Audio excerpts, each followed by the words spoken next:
All right, everybody, happy Thursday. Welcome into Concrete Jungle, a New York baseball podcast here on FingerLakes1.com. I am Paul Russo, live from the FingerLakes1.com studios. Happy Thursday.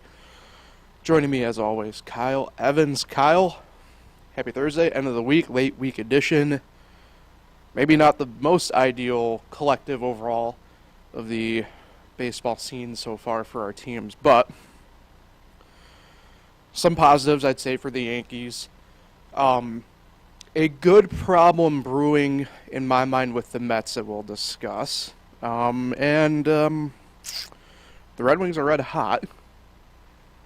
Syracuse not as much, but at least their offense is still really good. So some positives, some negatives, but that's baseball every now and then, I suppose. Yeah, I would say it's been an interesting week. To me, though, not much has gone on. Yeah, it's been a, I don't want to say slow week in terms of the teams, but to go back to kind of like what I said in a way here with the Mets on Monday. I think it was actually Monday of last week, where it was kind of like one of those just like no news is good news type things, almost in a sense. Because look, and we'll dive into this. Like, there's only a couple even news and notes to kind of make of even injury updates for both teams, and you can say what you want about certain players here, but it's, a couple guys more or less starting rehab assignments, and that's pretty much it. There's just not much kind of going on right now in that sense, and that's good, and that's all right, but there's nobody getting added to either IL list at the moment or anything like that, and that's a positive this time of year. We're over a quarter of the way through the year, and you don't want any guy at this point, really, to be fair, just ending up on the IL because of something happening, and that's a positive. And I kind of mentioned right a little bit, the Yankees. There's some positives here, mostly with the offense in my mind, and their problems on the pitching end of things, and we'll dive into that. And same thing, I guess, with the Mets in some way, shape, or form. But it's really only two talking points kind of with each team at this point, and that's pretty much it. And that's perfectly all right and well. Yeah, I mean, I'm sure we'll get into it a little more, but the only thing with the Yankees, it just seems like when they're winning games like they have recently, the Rays are winning. Mm-hmm. So they have gained, I think, 4-ish games in the last couple weeks in the AL East standings, but, again, last night, the Rays bounced back after losing 20-1. I'm sure you saw that. Yeah, football score. So Blue Jays mixed the extra point.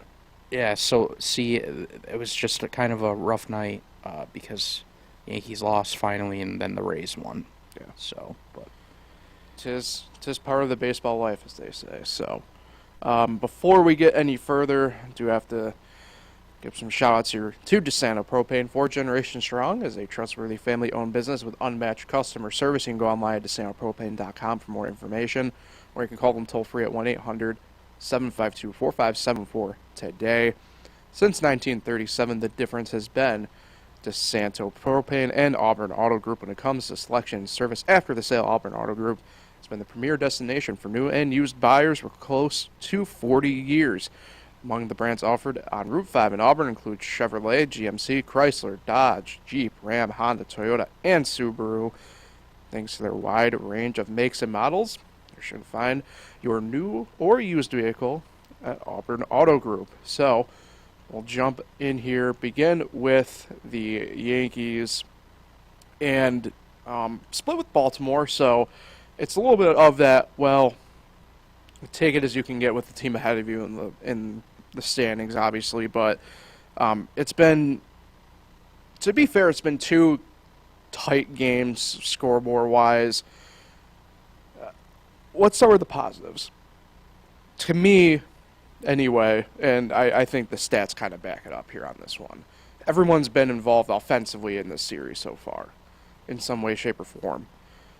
Obviously, Aaron Judge, Volpe, Torres, IKF, Harrison Bader, Rizzo, take your pick. Everybody's been involved in some way, shape, or form. I mean, Jake Bauers had a pinch hit double, for example, the other night. except Kyle Higashioka. Well, that goes back to the working theory I had potentially here last episode on Monday, where I was kind of openly wondering if he's the odd man out at this point.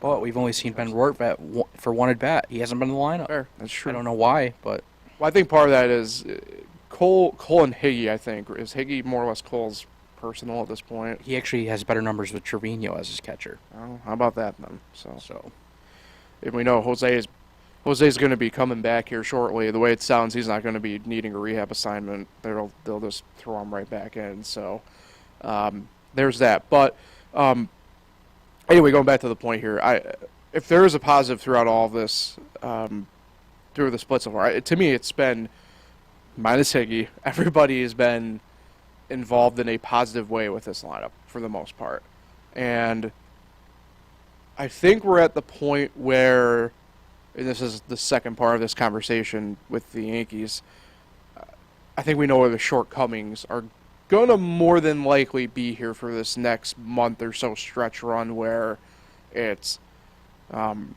making a little bit of the inroads, like you kind of alluded to, Kyle, right? Some inroads here on the Rays, on Baltimore, the people ahead of them really in the standings at this point of how everything's going to shake out.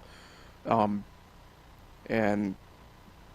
for me, it's going to be on the pitching side of things, and we'll dive into that in a second, right? But it's kind of amazing. Like, look, I said, now going back a few weeks, like, get Judge back in this lineup, watch it change, watch it evolve to where we know it can be and we know it should be, and it really has this point. And looking at it, especially in this series against Baltimore, I think it's kind of the I don't know if I'd go exclamation point, but it's been the statement in a way here of like, don't worry about us, we can figure this out type thing. yeah, for me, I think it's obvious. So for a lot of people too, when the Yankees hit home runs, they win a lot of games, and they lead Major League Baseball in home runs this month. They had 3 last night. It's unfortunate they came on the losing side, but yeah, they're hitting home runs. They kind of look like they did last year in the beginning of the year. Mm-hmm. They're winning a lot of games, using the long ball. Pitching could be better at times. Bullpen, for the most part, it's been lights out except for last night. So things are going really well. But it's frustrating when you're up 5-1 last night and you don't get a win, especially when you got Clark Schmidt on the mound. Right. Yeah, we'll circle back to that here in a second because, again, I have to ask the question here before we transition to that pitching portion of it. Where would the Yankees be without Harrison Bader as well at this point? Again, impact stuff, but it's awesome to me anyway as the baseball guy where we kind of get to this point. And again, this goes back to my point here that I brought up a couple weeks ago, whereas I am intrigued to see how Donaldson kind of fits in here and everything like that. Because I think at least he provides at least a dynamic wrinkle within this, right? And again, now this discussion point is going to be tabled again for another couple minutes here, but right down the pipeline, right behind him is going to be Giancarlo Stanton. And so, at least offensively, the Yankees aren't going to have... I don't want to say they're not going to have an easy out because there's always a spot in the lineup where you're effectively hiding somebody within a moment. But you're going to have options if you're Aaron Boone. You're going to have options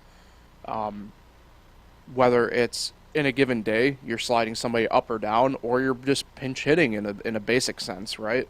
The options are going to become more available here within the next coming weeks that they just didn't frankly have for the start of the season here. Yeah, and I think we need to talk about DJ LeMahieu. That was kind of a topic last night in Aaron Boone's press conference. Mm-hmm. What was it? Wednesday night or Tuesday night, he tried to bunt twice with the bases loaded and 1 out in a 1-run game. He's 12 for his last 58. And he did that rogue, by the way. A lot of people are wondering, is that toe still bothering him? He is not. He's hitting 207 in his last 15 games, 250 in his last 30 games, which is not terrible, but he just hasn't looked like that, his normal self. And his ground ball rate is significantly high, and that's what he admitted. That's why he admitted that he bunted the other night, because he was afraid he's going to ground into an inning-ending double play. So it just seems like he's lacking confidence. Maybe that toe is still bothering him, because he never had surgery on it. They just let him rest in the off-season, and they said he should be good to go. But if he continues to struggle like this, I'm wondering if he's kind of the guy that sits more times than not. And Donald's, because they're not going to bench Donaldson the way they're talking. So, and if Glaber's hitting the way he is, and they're not going to bench Volpe, they're not going to bench Rizzo. So is DJ kind of that guy that, rotates with Donaldson because of his struggles? Or are they going to end up putting DJ on the IL? Like, I don't know. I don't know what's going on with him. It's just he hasn't been himself. It's kind of wild because he was the best hitter in the Yankees stretch there where they just were not hitting, right? I mean, he was the lone bright spot really in that lineup, him and Volpe more or less kind of tag teaming it, and that was pretty much it. It's a working theory I've been kind of thinking about here because, I talk about Stanton coming back and everything like that, about Donaldson ahead of him. And I think you're going to see more or less, you talk about him and Donaldson going out, I think you're going to see a rotating cast of guys getting the semi-day off type thing, just kind of going in and out of the DH spot, more or less. Now, obviously, if the toe is becoming more of an issue again, you're going to have, I think there's going to have that talk of whether or not you rest him for an extended period. And I don't know if that's even maybe IL necessarily needed, but if you're going to sit him for, say, the 10 days, you might be able to stick him on the 10-day IL and bring up whether it's, Peraza or, I mean, just some other hitter, right, at that point, to bring him up just to have on the roster. So I don't know. It is strange because DJ LeMahieu has been, he's just such a professional in a way. You know what I mean? Like, it's kind of weird that he he bunted rogue the other night, right? He talked about how he was worried about grounding an inning double play, but he chopped off a Yankee rally in the moment by doing that, right? And last night, bases loaded, 1 out, and he strikes out. It's just, and remember 2019, if he had those situations, he always came through. It's strange. Yeah, I mean, it's weird. And it's funny, too, because I had this discussion with my dad the other night because, not to dive into something hyper-locally here in this sense, but he was a part of that 2009 LSU World Series, College World Series team. And locally, two of those kids ended up in Auburn within the Blue Jays system, and Ryan Shemp and Sean Ochinko. And both those guys were really slated to be the two guys to be kind of the go-to pros, not DJ. And DJ ends up probably having the best career out of it. Well, does have the best career out of all of them. Shemp made it to the majors, but Ochinko didn't. And there was another kid, too, there that didn't get to the majors, I think, at all either. So it's kind of wild how he's really found this niche as this being a great hitter, more or less, throughout his whole career, and that's kind of what's buoyed him. And the gloves kind of just progressed along with it to the point that, he's just a pro's pro. So it's weird to kind of see him in this moment where it's like to put it frankly, he's kind of just throwing pickles at a window and kind of seeing what's happening. I don't know. It's kind of weird. I mean, a guy like Aaron Boone, it's kind of funny because you probably don't remember much of Boone's career, right, Kyle? So it's kind of funny, and I would be intrigued to see the correlations on, say, Baseball Reference, but LeMahieu reminds me of Boone's career as a player. Just a pro's pro. Obviously, Hall of Fame's not really on the table here necessarily, barring some sort of miracle run, but like all-star caliber player, type you'd want on your team, and it's kind of funny in a way, or maybe ironic or coincidental, that like Boone's kind of sitting there going like, I don't know what he's exactly thinking, somewhat, and that's something as well, by the way, that you don't hear or have Boone say very often is he kind of just called out DJ. Like, Boone doesn't really do that too much. He flat more or less called DJ out for the bunt the other night, and I didn't see any comments post-game last night because the rain delay and the game went long, and I was at my own baseball game, so I was kind of off the table for last night for a lot of the stuff. And but Tuesday's night game, I saw the comments and everything like that post-game, and it was kind of wild to kind of see in the moment. Yeah, one last thing about the toe. He has played so well defensively. He seems like he moves fine at third. So, I don't know. I mean, I wonder if it's a pressure thing. Yeah. You know what I mean? And then right here, his strikeout rate is almost twice as high as any other year he's had with the Yankees. Yeah. So his strikeout rate's way up. His ground ball percentage is way up. I don't know if it's just going to take more time to turn this around, but I mean, it is a little concerning because he's been so good, and all of a sudden he's just kind of fallen off a bit. Yeah. And then if he is the guy that rotates with Donaldson, I think inconsistent playing time might not help him much either. So I think it's just something to kind of watch. And Aaron Boone has continued to say that Donaldson is going to play every day. They love him at third. So I just feel like that's why DJ would be the odd man out, unless he rotates with Glaber at times. But Glaber has been swinging it well. So I don't know. It's going to be interesting to kind of see. I know they're saying Donaldson should be back probably sometime next week during that road trip. So it's coming quick, so we'll figure it out quick. Yeah, we'll touch on that here in a second. But first, the last thing I want to really discuss from this series so far is Nestor Cortes probably has his best outing of the month so far yesterday, to be brutally honest. And again, this is something that we've talked about here now a couple different times. And if there is one true, in my mind, glaring problem with the Yankees at this point, is that the pitchers are, in my mind, are being left borderline out either too long or too short, and it's these guys. I don't know if this is a Matt Blake situation or a collective decision making on the management side thing between Blake and Boone and others within the chain of command, as I call it, with the Yankees at this point. Because we talked about this with Clark Schmidt, and we mentioned it with Cortez before, and I mean, to that end, they threw Jimmy Cordero out to the Wolves in that, and they just left him out there as well, probably too long, to be quite honest. And look, I get it.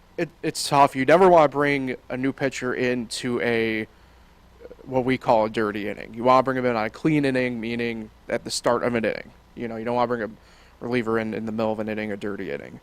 And I understand that. I get it. It's one of the things that, as coach myself, I have to deal with, right? But to me, again, just and like I get maybe the lefty versus lefty matchup, but Adam Frazier has been one of the better hitters in the MLB for the past year and a half, 2 years. I know this year hasn't gone off to maybe the start that he wanted to, but like, man, that just got the whole seventh inning off the rails. And look, 8-run inning. The Orioles batted around the seventh. That's what, frankly, costed the Yankees the game in the end. Yeah, that was the Yankees' worst inning since they gave up, 9 runs in the first inning to Minnesota last month. I was watching. It just wouldn't end. It took 3 pitchers to get out of it. The home run to Frazier, yeah, it's a home run, but it was unlucky. I mean, it did hit off the right field foul pole. Right. And it could have went, a little to the right. It would have been foul, and maybe it wouldn't have been as bad of an inning. But I do agree with sending Cortez back out because he was at 78 pitches. But when the first 2 batters reach, right, I think you should probably pull him. And even though he did hit the home run, the Yankees still were on top 5-4, and then Cordero came in with nobody on. Usually Cordero has been really good, but last night he struggled, and that was really the difference. But I feel like with these pitching decisions, Boone and Blake obviously talk about them, but yeah, performance matters, but they operate around pitch counts. If I think Cortez was up to 92, and then they finally pull him, but they weren't going to pull him at 80. They always it seems like they don't always make moves based on performance. They don't want to go into the bullpen too early, or if a starter has too many pitches, they go to the bullpen too early. I don't know. It seems like they never hit the right button exactly. And last night, they didn't hit the right button again, and that really cost them. Because I felt like the offense did plenty enough to get that win last night, and the bullpen let them down. Yeah, I think that's where I kind of fall on this, right? And I'm not saying that they should have pulled Cortez right at the end of 6. I think it's just a matter of clearly he I wouldn't say maybe lost it per se, letting the 2 guys on there, right? But Cortez is a guy who really needed, to be fair, the first 6 innings of an outing like that yesterday to really, I think, get the confidence back in him. And he walks away from the game with a no decision and tail between the legs type thing. And that's just, to me, equally as part as maybe important as maybe the decision-making process. This is a guy that really needed that game to boost the confidence, and I'm sure he's looking at it in the positive light that really he should be with it, but I mean, you want to come away with the win in that situation, not no decision. Yeah. At the same part, though, or same point, Cordero, he has to record more than 1 out and not give up 4 runs. Yeah. Even if you have a bad night, 1 out, 4 runs, that's not good enough. And I'm glad he went to Cordero over bringing in Abreu like he did that one game in Tampa. So I did like the reliever that he brought in. It just didn't work out because he had a bad night. Yeah, I mean, Jimmy's probably been one of their better pitchers, to be fair, honestly, so far this year. And they were getting a lot of bloop hits, too. Like, it was, I mean, hits are hits, but it was like, man, this inning won't end. It was like bloop hit, and then line drive, bloop hit, line drive. It was like a 6-hit inning. That's what baseball will do. I mean, shooters and ducks kill you in the long run. I mean, I really didn't think they were going to get out of it. So, all right, let's transition over. We mentioned this portion of a lot of stuff already here, so we'll rush through the front end of this. Josh Allenson begins rehab assignment. Supposed to be today with Scranton Wilkes-Barre. Giancarlo Stanton could begin one as soon as tomorrow on Friday, depending upon how they do some testing work with him today. And then Tommy Cantley, another arm coming to the bullpen here more than likely. One more rehab assignment today, allegedly. They're hoping that he goes 4 outs. They want him to go over the inning just to make sure that he's got that stamina and endurance in him. And if all goes well there, could be activated really, honestly, as soon as a couple of days when proper rest is given to him. So plus stuff here coming for the Yankees here. A couple more reinforcements in the pipe. Yeah, and he's looked really good in those 2 outings with the Tampa. Yep. Got you. I think he had 3 strikeouts over 2 innings. Obviously not in the same day, but yeah, he looked really good. His velocity was up. I saw 98 on one of his pitches. So he looks really good, really healthy. Just hopefully when he comes back he can stay healthy because he's had some injury issues the last few years. Even last year with the Dodgers, he got hurt late in the season.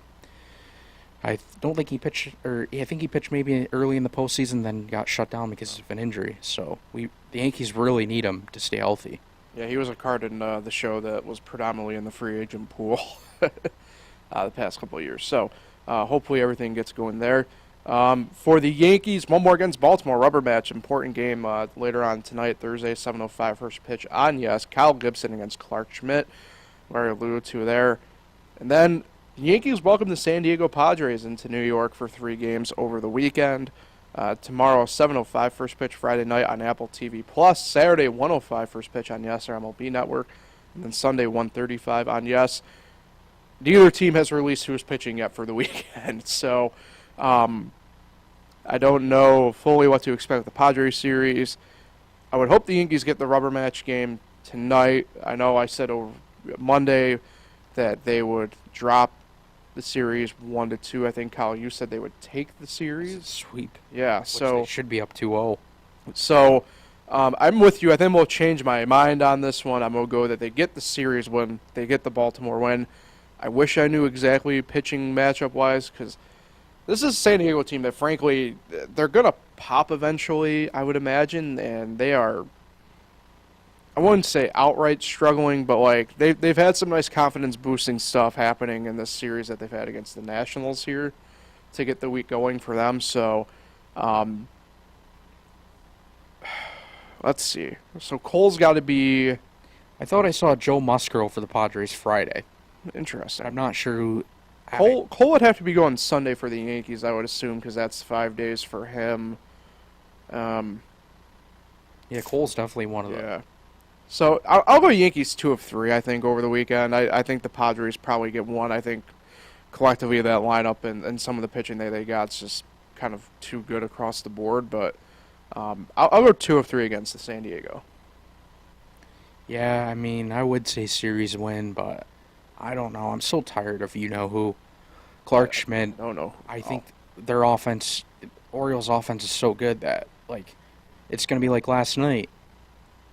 They're going to give up too many runs. Their offense is probably going to... Yankees' offense is going to do well tonight, but Schmidt will give up too much, and it's just too hard to come back.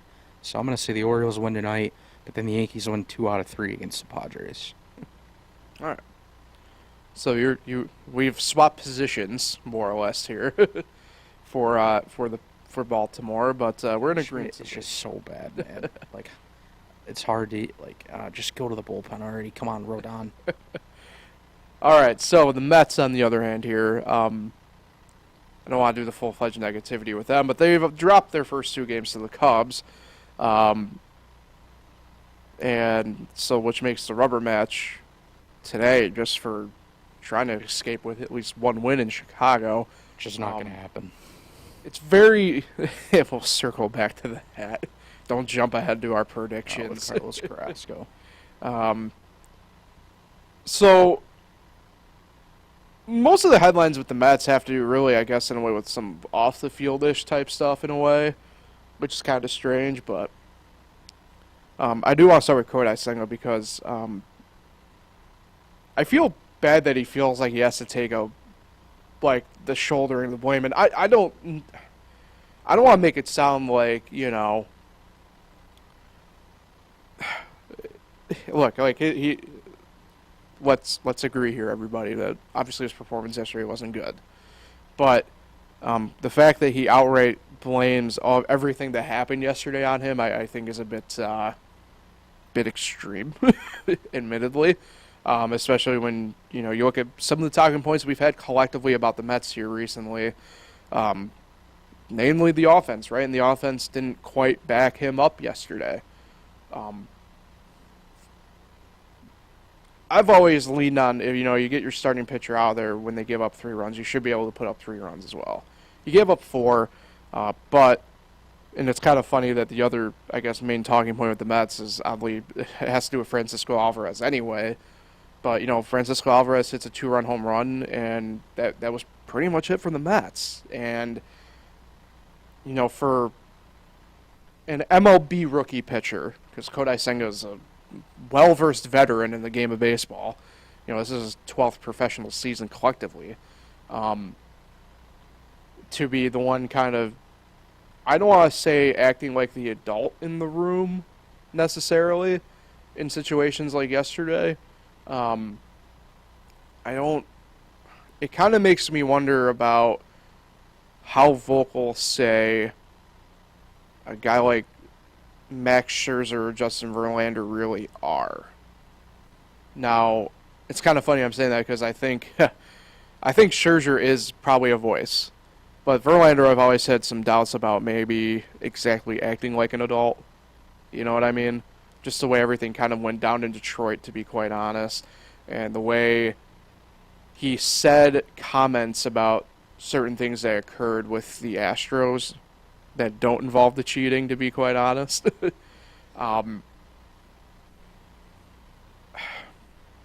That's why I think it's important.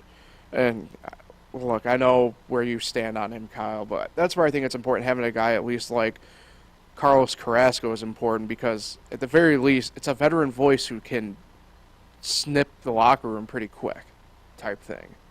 You know? Has Senga been as efficient as he probably should be? No. But if he feels like he's the reason that they lost yesterday, I don't think that's fair and justifiable. Wholly, anyway. Yeah, not at all. The offense, the last 2 nights, I would say pretty much dead. I don't care that they scored 2 runs. Not good enough. They're facing a team that's, you know, under 500. They keep losing to teams that they should be beating. I just saw their record against 500 teams, 10-9. Or 500 or worse teams, it's 10-9. Not great. And you don't win divisions struggling against teams that you should beat, as we all know. And I don't really know I don't know what this team is going to do moving forward. I feel like they just might be that mediocre 500-ish team. Like every time they take some steps forward, you know, they won 5 in a row. Now they just went 2 steps back and they're in danger of getting swept. So they gained some ground just to go backwards. Again, we're in pretty close to June. I mean, at some point this has got to get going. They got to go on a run. They got to do what the Yankees have done and have a month where they have the best record in Major League Baseball. And they haven't done that to this point. Their offense is just too inconsistent. I mean, Alvarez yesterday was the only offense. He had 2 of their 5 hits, 2-run homer. The rest of the guys in the lineup, I mean, Pete Alonso's been Pete Alonso. You know, he keeps hitting home runs, but they're not doing what the Yankees do. They don't get enough from their lineup as they should be, and that's really the difference. Their pitching, to me, I know we kind of just talked about Senga, but their pitching, again, is never my concern. It's the offense. I think it's hard for me not to have some sort of concern, though, for pitching at this point because, frankly, all their starting ERAs are bloated for They the have most a part. negative I mean, 21 run differential. Yeah, They've given up more runs than they've scored. yeah. But, I mean, you look at the ERAs of the starting pitchers, like that's where that comes in. I mean, I don't want to run away from They should be scoring the more offensive runs. stuff, right? Because that's the case. And if a first-year guy like Kodai Senga is kind of being, I don't want to say voice of reason. I think there's again a bigger issue going on that maybe we haven't given enough light to in the locker room. I guess I don't know. I'll say this though, I do love the fact that Senga's becoming kind of this beacon on the team of light in a way. Obviously, huge following, at least off the bat, because of the Ghost Fork, right? I mean, they have Ghost Fork T-shirts and stuff like that, but he's certainly becoming, to me, this guy on the team that I think people can rally around because he's not afraid to say, like, look, I didn't have it yesterday, I need to have it, and that's point blank. I mean, I don't want to say you don't have guys necessarily doing that all that often, but to have a first-year guy, especially somebody who came over from Japan, is Japanese in an American world, I think that's big. And your face looks like of somebody of breaking news that. Look at this. What's going on? They just went to advanced stats on the Mets. Sure. 1-7 against the AL Central. 7-13 against left-handed pitchers, and 8-12 against right-handed pitchers. I'm just looking at different stats, but the 1-7 against AL Central really caught my eye. Or the NL Central, sorry. We're talking the Mets here. That's just, to me, that's crazy. 1-7 with a team like the Reds, the Cubs. Wait, AL or NL? Because you said AL. Yeah, NL Central Mets. 1-7 against the NL Central. That's crazy. I would have never thought that. And that's what I mean. That kind of division, besides the Brewers, you should be beating up on. And they haven't had the Pirates yet. Yeah, you should be kind of beating up on those teams, and they're not. I don't know. Just odd to me. Yeah, they're kind of playing to their opponent level, aren't they? But they are 11-7 in one-run games, so that's not too bad.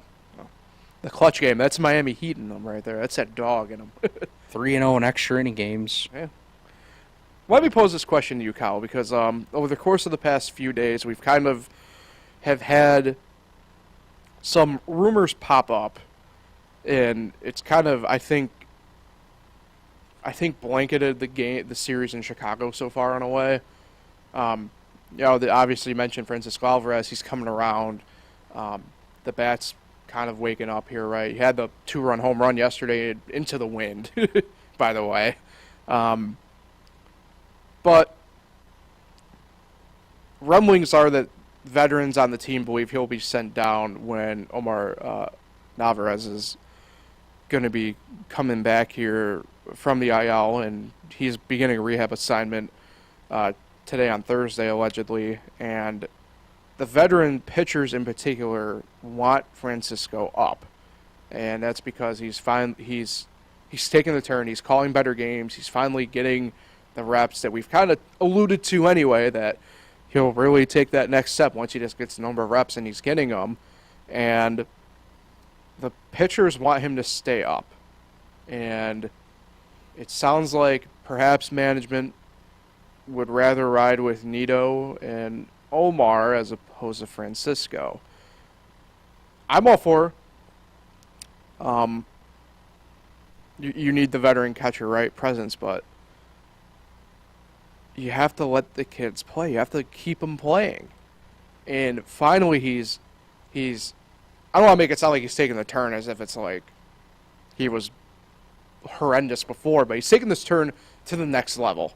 And if guys, and I don't want to force names on the quotes that we don't know, but obviously veteran pitchers, it's got to be like Scherzer and Verlander and Carrasco and all these other guys, right? Robertson, Ottavino. If they're noticing an improvement and they like having him be the catcher that they're pitching to, I think you got to listen, right? Like, I don't understand. And this isn't just a Mets thing here, to be perfectly honest. It's just now it's become glaring because the Mets are going to be the next team possibly here that do this. I hate how these teams like try and mess with their prospects in such a way that it's just going to harm them in the long run, to be quite honest. And I don't want Francisco Alvarez to be the next, and he shouldn't be the next. And I think my main thing is here, just like, what do you make of this? Because, like, to me, it's just like, you don't want this to become any more of a story to me than it already is, where it's kind of hovered over the team so far the past couple of days. And it admittedly hasn't picked up too much steam nationally, just within your own market. And I don't think that's something you want to go national, to be honest. Yeah, my thoughts on it, really. You don't send your 21-year-old catcher down, who's hitting .318 in his last 7 games, has 3 homers. It's been a big part of your offense. It's all of it last night. Mm-hmm. And then my other thing is Gary Sanchez. You brought him up. He's had 2 starts, 6 at-bats. He's 1 for 6. Why hasn't he played more? I get Alvarez has been hot. Start Alvarez at catcher. But put Gary Sanchez at DH, right. See what he can do. How many more times are you going to run out Daniel Vogelback when the guy just continues to not hit? I really don't get it at all. And then lefties on the mound, as I just told you, their overall record, which is a losing record. Vogelback doesn't hit lefties too well. So why wouldn't you start the righty Gary Sanchez against a lefty pitcher? Right. What are the Mets doing? I know Buck Showalter, probably is a big part of it. But, again, he's got other people, telling him in his ear what they should do. And it's like, what are they seeing in Daniel Vogelback to the point where he's getting at-bats at DH over Gary Sanchez? So now they have to make a decision quickly. But to me, that's unfair on Gary Sanchez. He hasn't had that many at-bats to show what he can do. Right. It's a very small sample size. And to stick with the Gary point here, you option him. He can opt out right away in that scenario. Yep. So I don't get the whole lineup management and stuff that they've done this year, like resting Beatty, resting Alvarez. Remember he hit that game, or was it that grand slam, or it was a 3-run homer last week, and the next day he had the day off when he could have DH'd. I don't get the lineup construction with a young player like Alvarez, who's 21. Yeah. How was he not starting back-to-back games? I don't know. It's frustrating. And outside of this year, because Brett Beatty became your top prospect because of how he ended last year, Alvarez has been your top prospect the past 3 years. And he's 21. That means he was your top prospect at 18. Yep. So I really don't know what they're going to do, honestly. I would imagine, no matter what, Gary's got to be probably the odd man out for sure. One of them anyway. I think you option Nito, to be quite honest. I don't know what Narvaez's exact option situation is, to be honest. I don't know. I mean, Nito is more familiar with the staff, so maybe Narvaez is technically the option because he was brought on a minor league deal anyway in spring training. So, I mean, obviously you had to create the 40-man spot for him. So I don't know.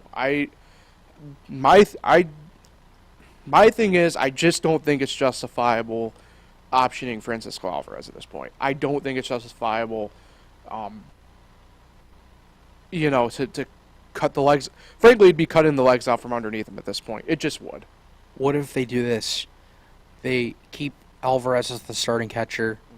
Narvaez backs up, but then they DFA Vogelback and give Gary Sanchez regular DH at bats and stick to him at DH. I'd be fine with that. I'd personally would be. I think that's another way they could do it. Really. Yeah.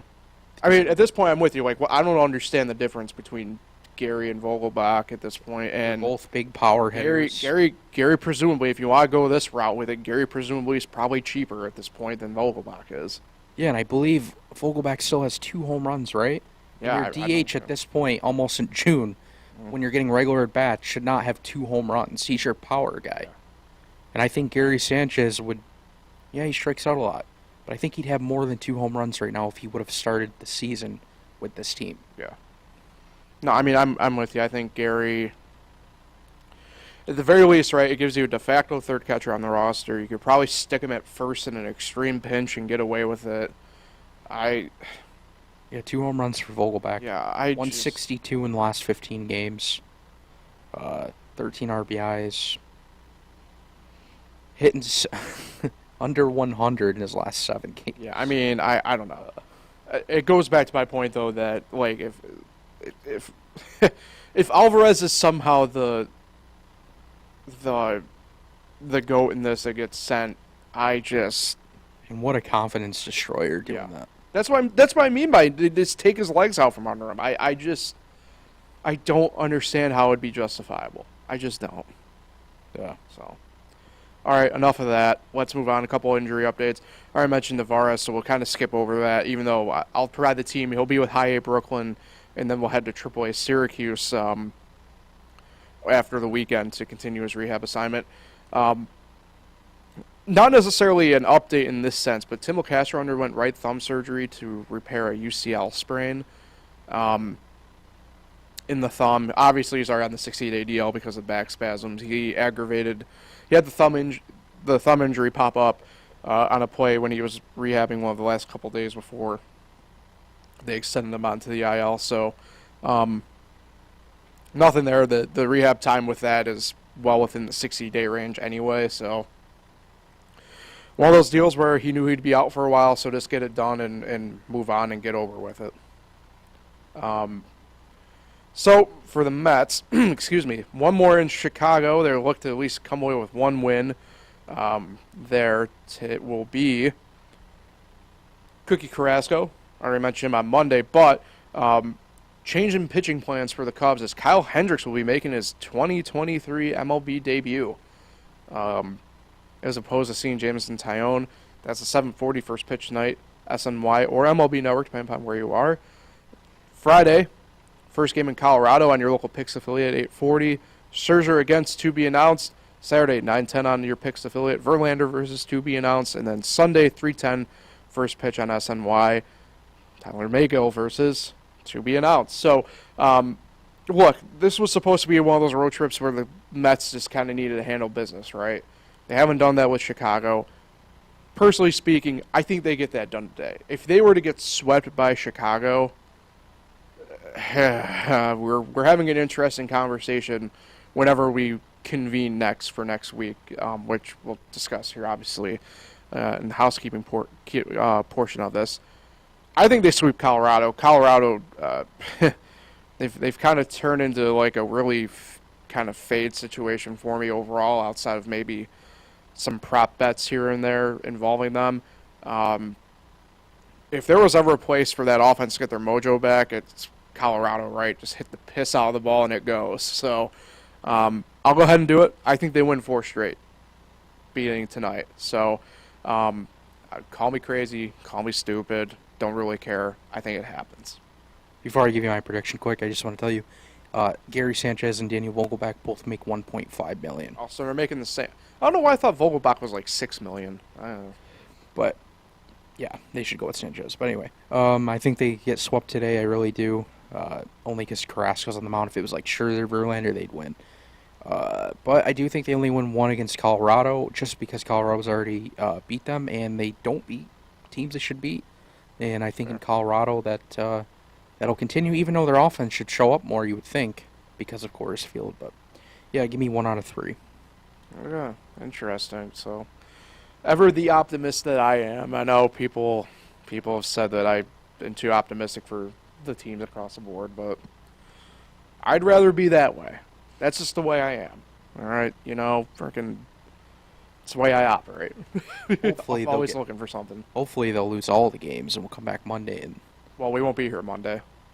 good point. Well, I'll put it to you this way, Kyle. You can be here if you want on Monday. I won't be. So, all right. So by then, hopefully they've lost 8, 9 in a row. Next time we come on, You are brutal. and then Buck Showalter surprisingly gets fired, and yeah, things unravel with the New York Mets. You're psycho. All right, before we get out of here, let's talk some Red Wings and S-Mets really quick. Rochester takes the first 2 games against Toledo. How about that? It's been primarily a story of offense for them in this series because they're the ones who have stepped up, even though the pitching has been stellar. And the pitching should be getting better here within the next coming week or so because star and standout from last year, Jackson Tatro, nearing a return, joined High Wilmington to begin a rehab assignment. So that's big right there. It's going to be interesting because Tatro was in spring with the Nationals. I don't know if they'll do an outright call-up on him when he gets done technically rehabbing with Rochester because of the way the minor leagues work. But I would imagine and I would hope that he is a Red Wing here for a little bit this summer. Like I mentioned, he was kind of one of the standouts, frankly, from last year that they end up coming back to Rochester to start the year roster-wise, and we finally get to see him hopefully in action here for the first time all year within the next coming days. Yeah, I haven't really been following too closely with the AAA teams, but just looking here, I'm kind of shocked. They held them to 3 runs and then 0. I think the pitching looks pretty good after giving up, was it 11 on Sunday? Yeah, so maybe they are starting to turn the corner. How good is Toledo, though? I don't really know the record. They started the year off really hot, and now they're sub 500. Yeah. Geez, so a lot of 500, under 500 teams. I guess it's just a AAA thing. It just seems so odd to me that there's so many bad teams, I guess you could say. So yeah, I maybe Rochester will turn the corner. Imagine if they just won the next 7 in a row and got back to 500. Yeah, I mean we've talked. They've had moments where collectively they've kind of come together, or they've really just haven't at all. And they get Syracuse. They do have some standout guys. Like Darren Baker is one of the top hitters in the International League. There's just no way around it at this point. And I just think part of it too is say a guy like Tatro, who just hasn't been around all year because of injury, comes back, and if he comes out, and that's why I mentioned Monday is for both them and Syracuse, right? Is the fact that it's divided into these 2 seasons now, more or less. It's a completely different ball game, So it'll be interesting. Speaking of Syracuse, they've lost the first 2 games to Louisville. The offense has really shown through once again, mainly Tuesday, losing 17-12 after being up 11-10 at one point.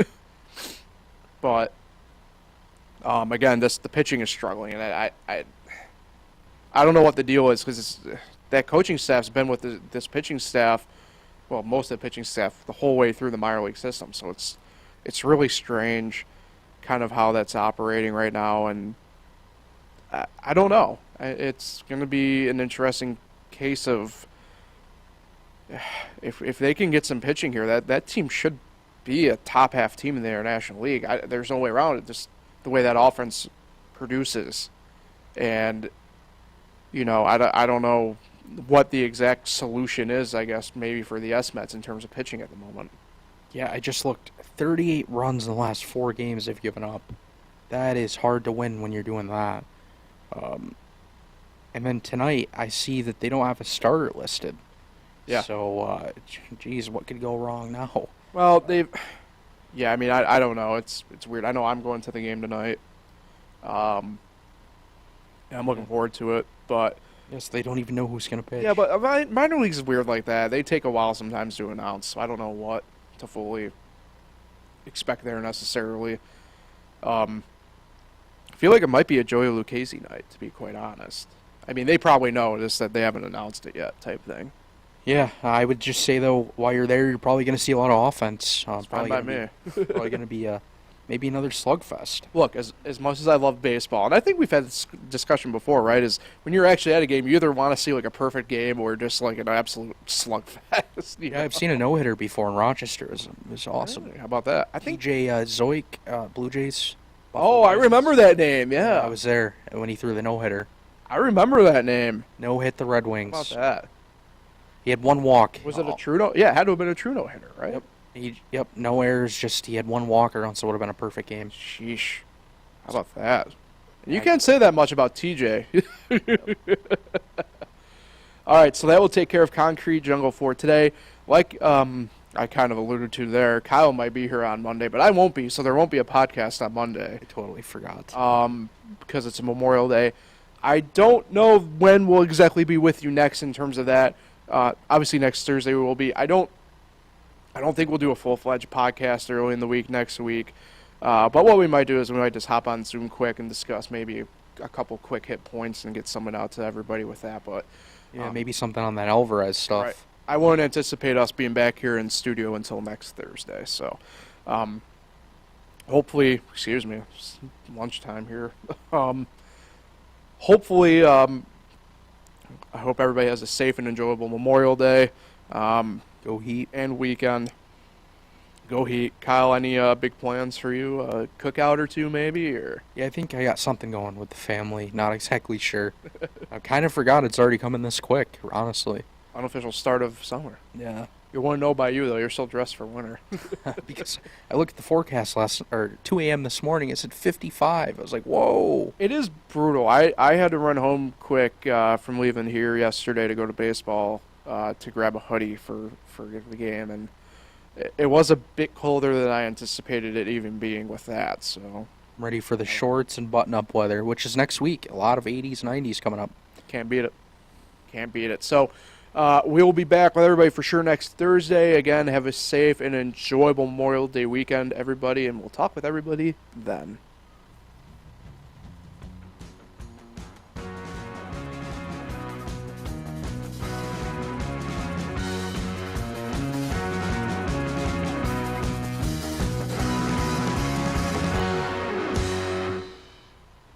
FingerLicks1.com